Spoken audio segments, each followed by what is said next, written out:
गर्मी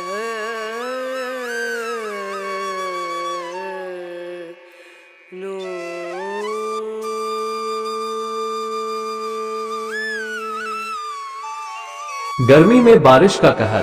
प्रिय दर्शक बंधुओं, आज हम आप लोग को एक गर्मी से संबंधित कहानी सुनाने जा रहा हूँ। कहानी अच्छी लगे तो प्रियंका मोटिवेशनल चैनल को सब्सक्राइब जरूर करें। ये कहानी उस साल की है जब गर्मी अपने चरम पर थी। सूरज आग बरसा रहा था और जमीन तपकर आग की तरह जल रही थी। पेड़ पौधे सूखने लगे थे और लोग छांव की तलाश में इधर उधर भाग रहे थे। ऐसा लग रहा था कि बारिश की एक बूंद भी राहत की तरह होगी, लेकिन इस गर्मी ने कुछ और ही सोच रखा था। एक छोटे से गांव में जहां किसान अपनी फसलों के लिए दिन रात मेहनत कर रहे थे, वहां सभी को बारिश का बेसब्री से इंतजार था। रमेश, गांव का एक गरीब किसान, भी अपनी फसलों के सूखने की वजह से बहुत परेशान था। उसकी पत्नी सुनीता और 2 छोटे बच्चे भी घर में तपती गर्मी से परेशान थे। पानी की कमी के कारण खेतों में दरारें पड़ चुकी थी और फसलें झुलस रही थी। एक दिन जब गर्मी अपनी चरम सीमा पर थी, अचानक आसमान में बादल घिर आए। लोगों की उम्मीदें जाग उठी।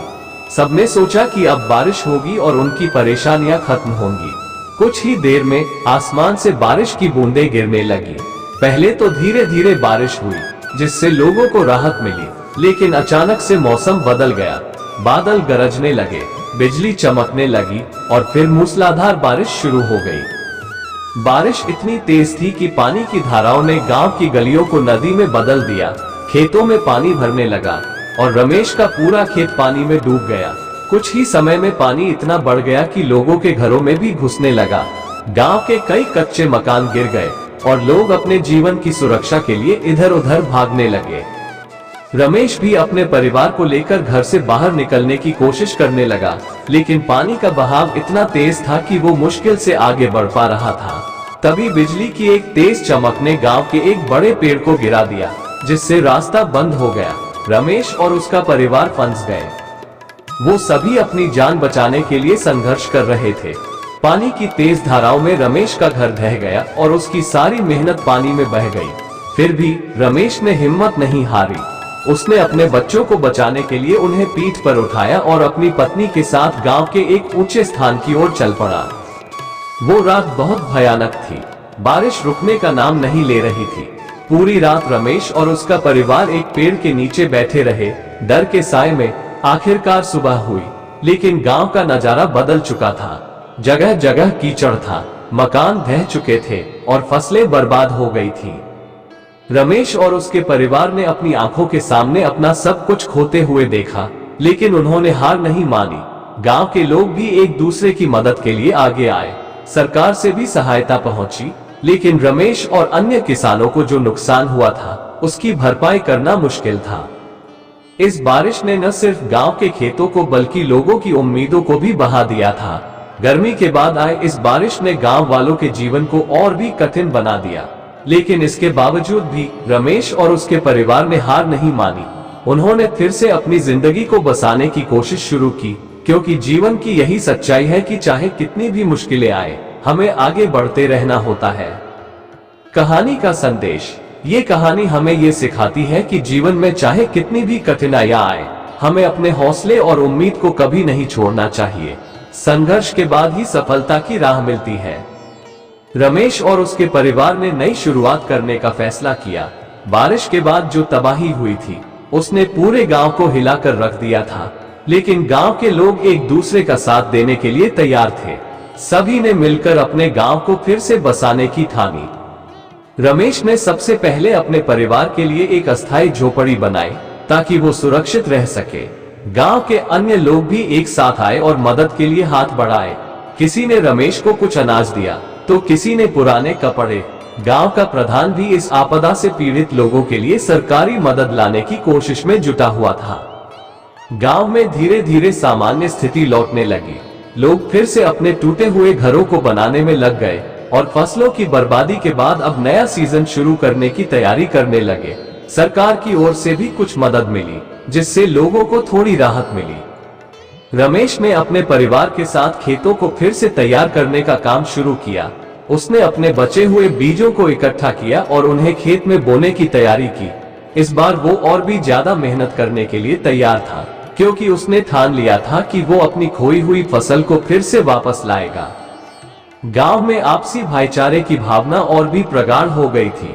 लोग अब एक दूसरे की मदद करने के लिए हर संभव प्रयास करने लगे थे।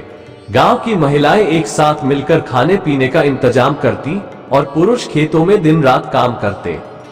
रमेश के बच्चे भी इस कठिन समय में अपनी मां और पिता का साथ देने के लिए तैयार हो गए थे। वे भी खेतों में काम करने लगे और स्कूल के बाद घर के कामों में हाथ बटाने लगे। सुनीता ने भी घर के कामों के साथ साथ खेतों में रमेश का साथ देना शुरू कर दिया। धीरे धीरे रमेश की मेहनत रंग लाने लगी। फसलें फिर से हरी भरी होने लगी। इस बार बारिश भी सही समय पर हुई और फसलें अच्छी हुई। रमेश का खेत लहलहाने लगा और उसकी मेहनत की खुशबू हर तरफ फैलने लगी। एक दिन जब फसलें तैयार हो गईं, तो रमेश ने अपनी पहली कटाई की। उसने भगवान का शुक्रिया अदा किया और अपने बच्चों और पत्नी के साथ खुशी खुशी फसल काटने का काम शुरू किया। इस बार उसकी फसल पहले से भी बेहतर थी और गांव के अन्य किसानों के साथ मिलकर उसने अपनी फसल को अच्छे दामों पर बेचा। रमेश की आर्थिक स्थिति धीरे धीरे बेहतर होने लगी। उसने अपने टूटे हुए घर को फिर से बनाने का फैसला किया और अपने बच्चों की पढ़ाई के लिए भी कुछ पैसे बचाए। गांव के अन्य लोग भी अब अपनी पुरानी जिंदगी की तरफ लौट रहे थे और गांव फिर से खुशहाल होने लगा था। इस पूरी यात्रा के दौरान रमेश ने सीखा कि कठिनाइयां कितनी भी बड़ी क्यों न हो, अगर हम हिम्मत और धैर्य से काम लें तो हर समस्या का हल निकल सकता है।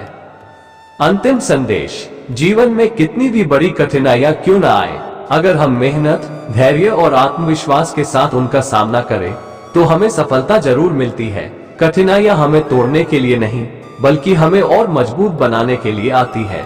रमेश की तरह अगर हम अपने हौसले और मेहनत के साथ आगे बढ़ते रहें, तो जीवन में आने वाली हर समस्या को पार कर सकते हैं। बारिश के बाद गांव में धीरे धीरे हालात सामान्य होने लगे, लेकिन उन कठिनाइयों के निशान अभी भी गांव वालों के दिलों में बने हुए थे। हर कोई अपनी अपनी जिंदगी को फिर से पटरी पर लाने की कोशिश कर रहा था। रमेश और उसके परिवार ने अपनी मेहनत से खेतों को फिर से उपजाऊ बना लिया था और अब उनका जीवन फिर से सामान्य होने की ओर बढ़ रहा था। एक दिन गांव में एक सरकारी अधिकारी आया, जिसने गांव की स्थिति का जायजा लिया और बारिश से हुई तबाही के बारे में जानकारी ली। उसने गांव वालों को भरोसा दिलाया कि सरकार उनकी मदद के लिए पूरी तरह तैयार है और जल्दी ही उन्हें नुकसान की भरपाई के लिए मुआवजा मिलेगा। रमेश और अन्य किसानों के लिए यह एक बड़ी राहत की खबर थी। कुछ हफ्तों बाद मुआवजे की राशि गांव में पहुंची। हालांकि वो राशि बहुत ज्यादा नहीं थी, लेकिन फिर भी यह गांव वालों के लिए नई शुरुआत करने के लिए काफी थी। रमेश ने उस राशि से अपने खेतों के लिए नए उपकरण खरीदे और अपने घर की मरम्मत का काम शुरू किया। उसने अपने बच्चों की पढ़ाई के लिए भी कुछ पैसे बचाए, ताकि वे अच्छी शिक्षा पा सकें और भविष्य में गांव की इस कठिनाई का सामना करने के लिए बेहतर तैयार हो सके। इस दौरान गांव में एक और महत्वपूर्ण बदलाव हुआ। बारिश के बाद गांव में जलभराव और बाढ़ जैसी स्थिति के कारण सरकार ने वहां एक नया जल निकासी प्रणाली बनवाने का फैसला किया। इससे भविष्य में ऐसी आपदाओं से निपटने में गांव वालों को मदद मिलेगी। गांव के लोग भी इस काम में अपना सहयोग देने के लिए तैयार थे। जल निकासी प्रणाली के बनने से गांव में बाढ़ का खतरा कम हो गया और लोगों को राहत मिली। अब रमेश और गांव के अन्य किसान बिना किसी डर के खेती कर सकते थे। उनका आत्मविश्वास फिर से लौट आया था और उन्होंने खेती के नए तरीकों को अपनाना शुरू कर दिया था। रमेश ने गांव में अपने अनुभवों से सीखा कि एकजुट होकर और सही तरीकों से काम किया जाए तो हर मुश्किल का हल निकाला जा सकता है। उसने गांव में किसानों के लिए एक समूह बनाया, जहां वे एक दूसरे की मदद कर सकते थे और खेती के नए नए तरीकों के बारे में जानकारी साझा कर सकते थे। ये समूह धीरे धीरे गांव के सभी किसानों के लिए एक महत्वपूर्ण मंच बन गया, जहां वे अपनी समस्याओं का हल पा सकते थे और नई तकनीकों को अपना सकते थे। गांव में धीरे धीरे खुशहाली लौट आई। फसलें फिर से हरी भरी होने लगी और लोगों के चेहरे पर मुस्कान लौट आई। रमेश का परिवार भी अब खुश था और वे अपने भविष्य को लेकर आशान्वित थे।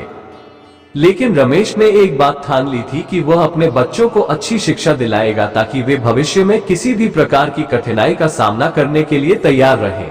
उसने अपनी जमीन का एक हिस्सा बेचकर अपने बच्चों को शहर के अच्छे स्कूल में दाखिला दिलाया। समय बीतता गया और रमेश के बच्चे पढ़ लिख कर बड़े हो गए। वे गांव लौटकर अपने माता पिता की मदद करने लगे। उन्होंने गांव में नई नई तकनीकों को लाने का प्रयास किया, जिससे खेती में सुधार हो और गांव के लोगों का जीवन स्तर ऊंचा हो सके। अंतिम संदेश: कठिनाइयां जीवन का हिस्सा होती हैं, लेकिन अगर हम उनका सामना धैर्य और समझदारी से करें तो वे हमें और भी मजबूत बनाती हैं। रमेश की कहानी हमें ये सिखाती है कि हमें कठिनाइयों से घबराना नहीं चाहिए, बल्कि उनसे सीख लेकर आगे बढ़ना चाहिए। एकजुट होकर और सही दिशा में किए गए प्रयास ही जीवन को बेहतर बना सकते हैं। रमेश के बच्चों ने शहर में अच्छी शिक्षा प्राप्त करने के बाद गांव लौटने का फैसला किया। उन्होंने देखा कि गांव में अब भी कई समस्याएं थीं, जिन्हें सुलझाने की जरूरत थी। खासकर खेती के पुराने तरीकों से गांव के किसान बहुत मुश्किल में थे। वे फसल उगाते तो थे, लेकिन उत्पादकता कम थी और मुनाफा भी बहुत कम होता था। रमेश के बेटे राहुल और बेटी कविता ने तय किया कि वे गांव की खेती को आधुनिक बनाने में मदद करेंगे।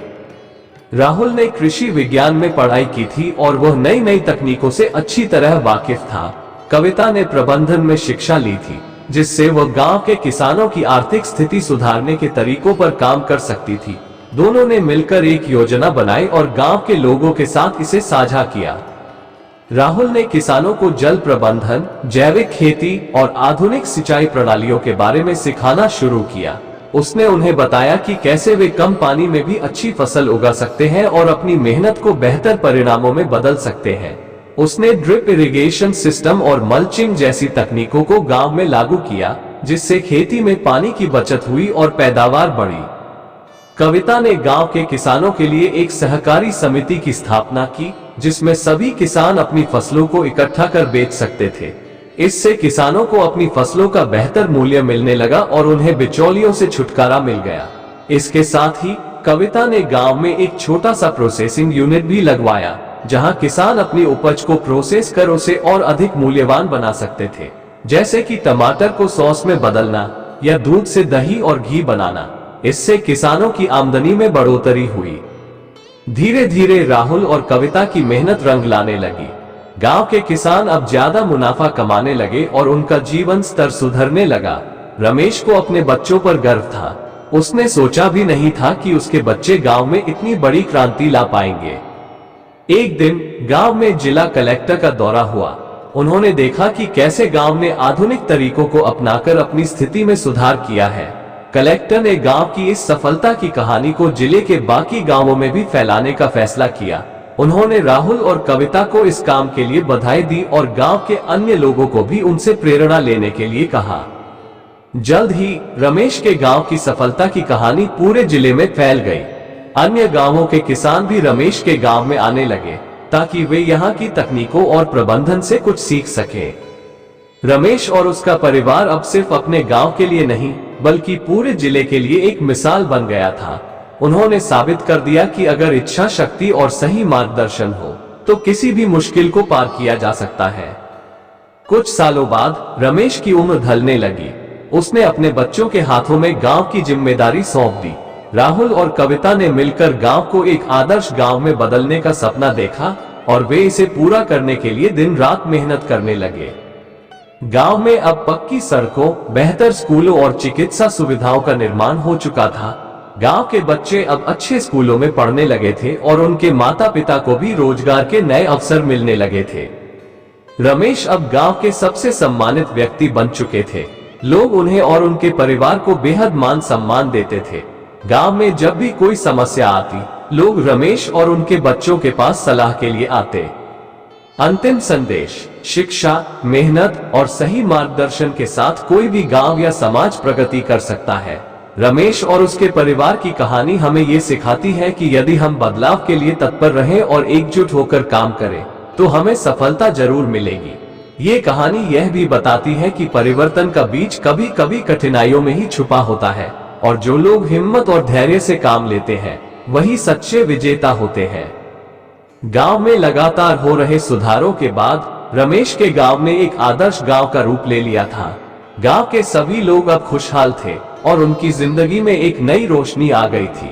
राहुल और कविता की मेहनत ने गांव को एक नई दिशा दी थी। और उनके प्रयासों की चर्चा न सिर्फ जिले में बल्कि राज्य भर में होने लगी थी। गांव में हर साल एक बड़ा त्योहार मनाया जाने लगा, जिसमें सभी लोग एक साथ मिलकर अपनी मेहनत और सफलता का जश्न मनाते थे। इस त्योहार का नाम कृषक उत्सव रखा गया, जहां गांव के सभी किसान अपनी अपनी फसलों का प्रदर्शन करते और अपनी सफलता की कहानियों को एक दूसरे के साथ साझा करते।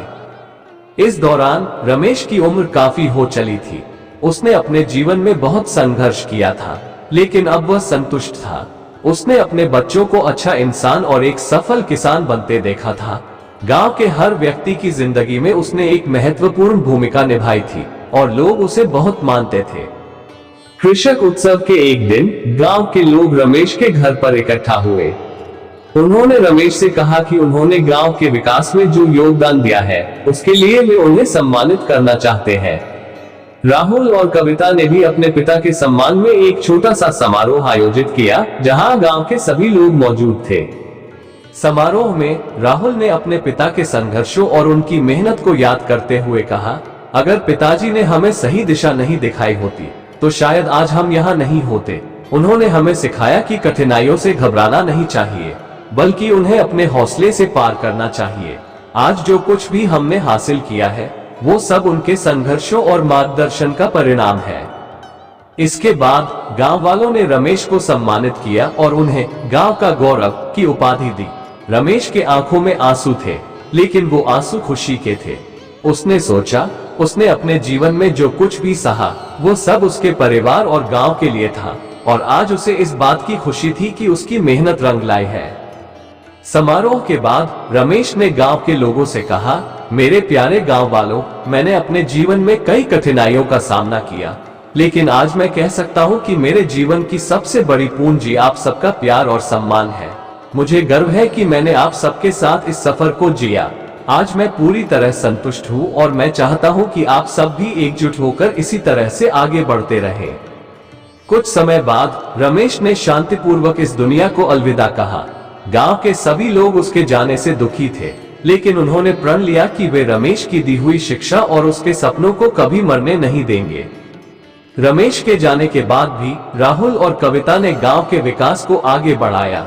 उन्होंने अपने पिता की तरह ही गांव के लोगों का मार्गदर्शन किया और गांव को और भी बेहतर बनाने की कोशिश की। गांव का कृषक उत्सव अब रमेश की याद में हर साल और भी धूमधाम से मनाया जाने लगा। अंतिम संदेश। रमेश की कहानी का अंत हमें ये सिखाता है कि सही मार्गदर्शन, मेहनत और एकजुटता से हम किसी भी कठिनाई को पार कर सकते हैं। जीवन में आने वाली चुनौतियां हमें कमजोर बनाने के लिए नहीं, बल्कि हमें और भी मजबूत बनाने के लिए आती है। रमेश ने अपने जीवन से यह साबित किया कि सच्चे नेता और मार्गदर्शक अपने पीछे एक ऐसी विरासत छोड़ते हैं जो पीढ़ियों तक लोगों को प्रेरित करती रहती है।